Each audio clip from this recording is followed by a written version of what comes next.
Hi there, my name is Chuck Rosansky, and this is, I believe, the fifth in our series of reels about my Pueblo Treasures Museum.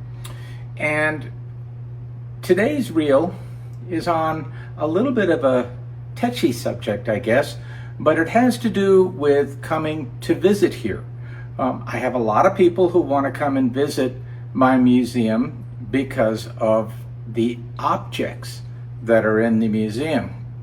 So they see something like this 600-year-old jar right here, and they're completely enamored of the fact that it is a beautiful object. That unfortunately goes against my bias, which is that this is a museum that is dedicated to the history of the objects that are here. The objects themselves are memory triggers, and also a lot of times they give clues as to what transpired in the centuries before Columbus and the rest of his gang showed up and started spreading diseases and conquering people. So you have your pre-Columbian area, and a lot of what's in this aisle that I recently built is dedicated to those really old artifacts. You also have in the rest of the museum a lot of more modern pieces. But what I have a difficulty with when people say they want to come by is I ask them, what do you know about the context in which these objects were created? And far too often the response that I get is, well, I really don't know a whole heck of a lot. I want to come and I want to learn from you. Well, that's a good thing. I like the fact that people want to learn, but at the same time, it's also a difficulty because it means it's hard to have a dialogue. I like to talk with people. I like to engage with people. I like to bat ideas back and forth and to gain at least some measure of enlightenment from other people's perspectives. But when people come here and all they're thinking about is that this is sort of like an art museum where you're going in and you're looking at a Monet or you're looking at a Van Gogh and you really don't know maybe a lot about them, that's a difficulty because each one of these pieces that are here are all individually created. So if you were to go to look at mass-produced objects of any kind that you would see in any modern museum, that's very, very different than the objects that are here, oftentimes that were created at least with some degree of spirituality, because the Pueblo people believe that they cannot create any kind of a successful object utilizing the very low temperatures of backyard firing, which is essentially what they do. They create objects out of clay, and then they'll apply a slip or several different colors of slip to that object, and then they'll pray, I mean literally pray, that that object makes it through the firing without breaking. And so every object that is here is actually the result of one person praying and putting their spirituality into that object. And then sometimes the objects themselves are intended for some sort of a ceremonial or a spiritual purpose.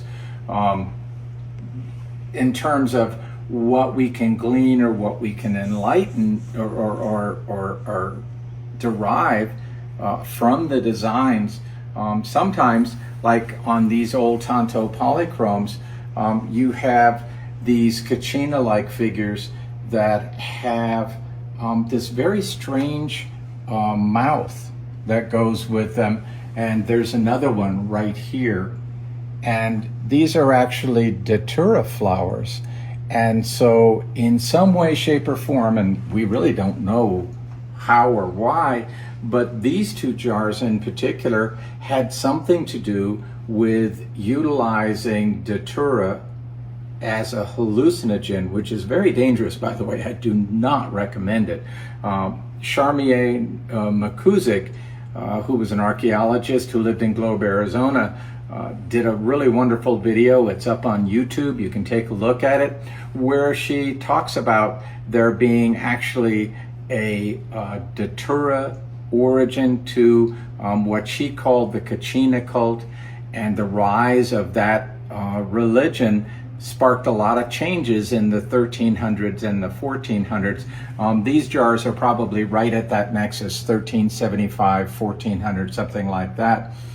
But in her video, she talks about the fact that a lot of people died from ingesting datura, because datura, one of the characteristics that it has is that it makes you feel like you're internally on fire. And they would illustrate this by showing human figures with flames coming out of the top of their heads.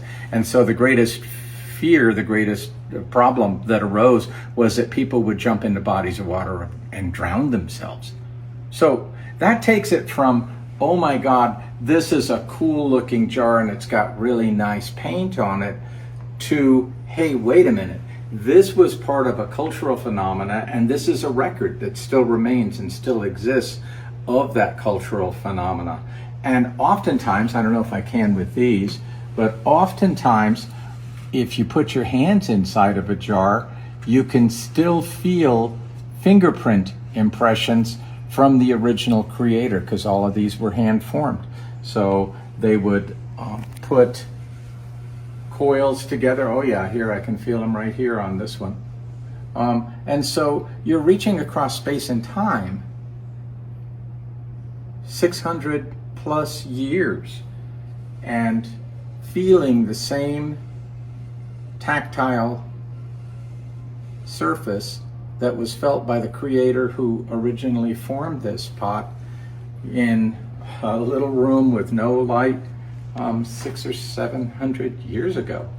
Well, to me, that history is way more important than the actual object itself. The object is, it's sort of like venerating a book but not reading the knowledge that's in it. That to me, that's a little weird.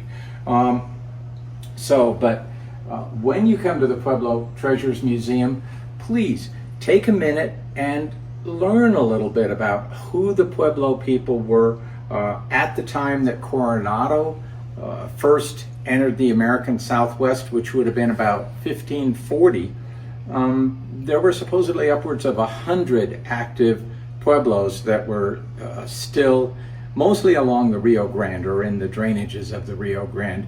There are now a total of 19, which is the Hopi villages, which are in northern Arizona, and then there's still 18 that are along the Rio Grande, although Taos goes way up north on the Rio Grande, where it's a much smaller river. But get some sense of context, because even the villages themselves, the different Pueblo villages, they have that some of them speak different languages. I mean, there's Tewa, Tiwa, Towa. Finding out the backgrounds to the different villages. Santo Domingo, Caras is on one side of the Rio Grande. Cochiti is on the other side.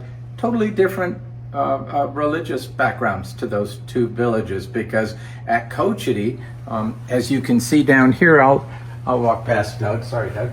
Come on down here. When you go to Cochiti, they have this incredibly almost magical, but I'm going to use the word whimsical approach to making pottery. They love doing different kinds of effigy pieces.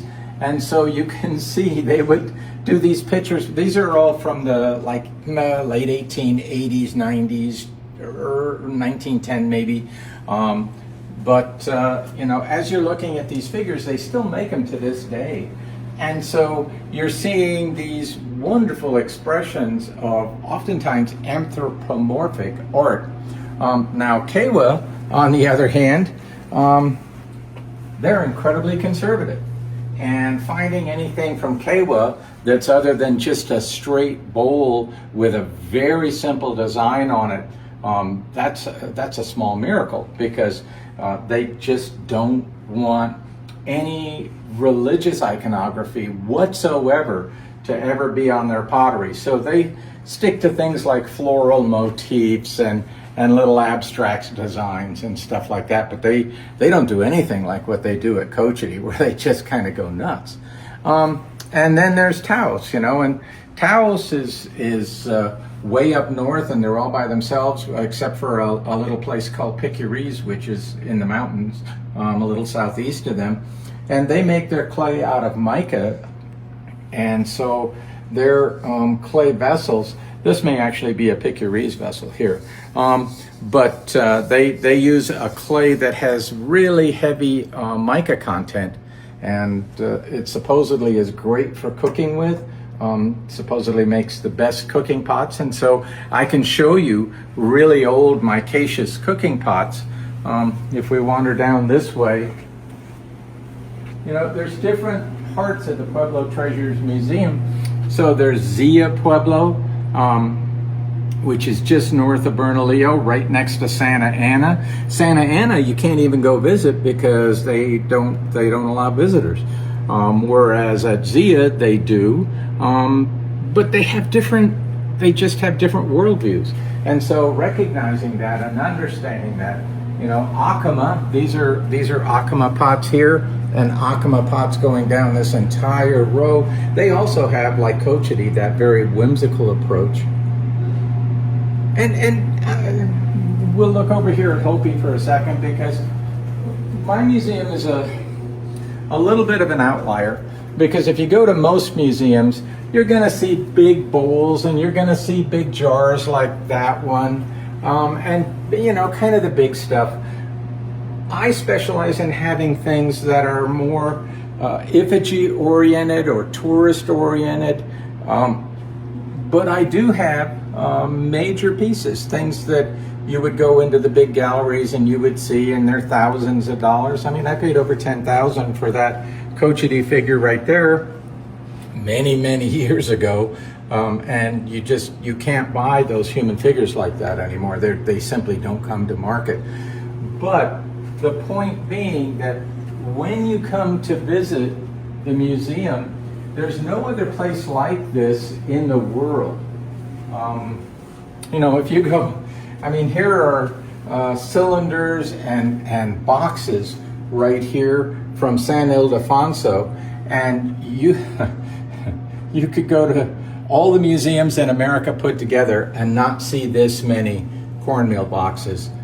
They simply are not out there. I just picked up a second Marie and Julian polychrome box from 1910. You don't see them. You don't see them. So coming by here in Denver, I'm on the second floor. My museum is on the second floor of the Mile High Comics building. Coming by here, and you get to see things that you cannot see if you can go to the Met. You can go to the Smithsonian. You can go to the Museum of Indian Arts and Culture down in Santa Fe. You can sign up for the once-a-week tour at SAR, the School for Advanced Research in Santa Fe, and you're not going to see this. It just doesn't exist. The Autry Museum in LA doesn't have it. The Wheelwright, the Herd, I'm just trying to think of all the big ones. If you wanted to see a lot of prehistoric pottery, they have a great collection at the Museum of Arizona in Tucson, but that's very heavy on Hohokam material from the Phoenix Basin, Phoenix and Tucson Basin. But in terms of a general survey collection, this collection is the biggest and the best in the world. You can write to me to set up a tour. Chuck Rozansky, ROZANSKI, one word, Chuck Rozansky at gmail.com. write to me. I'm happy to give tours when I'm in town. I do travel. I'll travel to go get pottery. You know, when this cornmeal box came up, these are so rare. There's only 6 that I know of in the world. I dropped everything and drove 550 miles to go get it because, well, they're that rare. But when you come here, try to look at some of my other videos. Try to look at some of the videos that are on YouTube from other people. Andy Ward, who recreates prehistoric pottery and does seminars on how to do that. Andy Ward's videos are fantastic. I was in a truck wreck a couple of years ago, and all I could do all day long was lay in bed and watch Andy Ward videos and other videos. But Andy Ward came by to visit a while back, and it was just a delight to me because he is so knowledgeable and his videos are fantastic, but they're all about context. Realizing that, yes, it's really cool. I mean, I can just show you things like, you know, finding out that when you're looking at a piece, you know who their grandmother was, who their mother was. It's so cool when you actually have a sense of knowledge about what the pieces are. And so I spend all my days, I'll be spending the rest of the day making little name tags and assigning them and visiting old friends and just sort of kind of like immersing myself on a constancy. But when you come visit, and again, it's chuckrosansky@gmail.com, all one word. Give me an idea of what day you'd like to come and kind of a time. Okay, I usually am here mostly in the afternoons. I own a farm up in Boulder, so at least in the summertime, I'm working at my farm. I'm happy to give tours, and I'm happy to engage with you, but I really hope that you'll take some time to do a little bit of advanced prep by getting some sense of what you're dealing with, because what we've shown you so far is just a small part of the museum.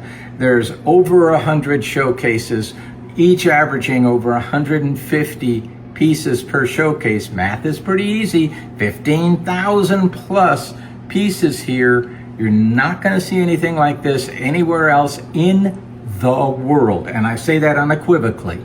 You could go to Maryland and take a look at the George Gustav Hay pottery, what he put together between 1895 and 1930.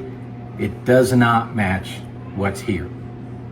And that was the foundation of the Museum of the American Indian that is on the Mall in Washington, D.C. So seriously, if you want to see some great pottery, come by 4600 Jason Street, Denver, right by downtown. If you got any business in downtown Denver, it's about 7 or 8 minute Uber ride, unless you're in super bad rush hour or something. But most of the time, it's just a few minutes. And every Uber driver in town knows where Mile High Comics is, because we've been rated as one of the top 10 destination points, my comic book store, in the entire nation. So come by. Visit us. You'll really like it, but please do a little bit of advanced research. Learn yourself, educate yourself a little bit so that you know what you're dealing with, and that way we can have some really engaging conversations, and I can turn you on to way more knowledge that way. Okay, this is it. Thanks. Chuck Rosansky, Mile High Comics. Appreciate your listening.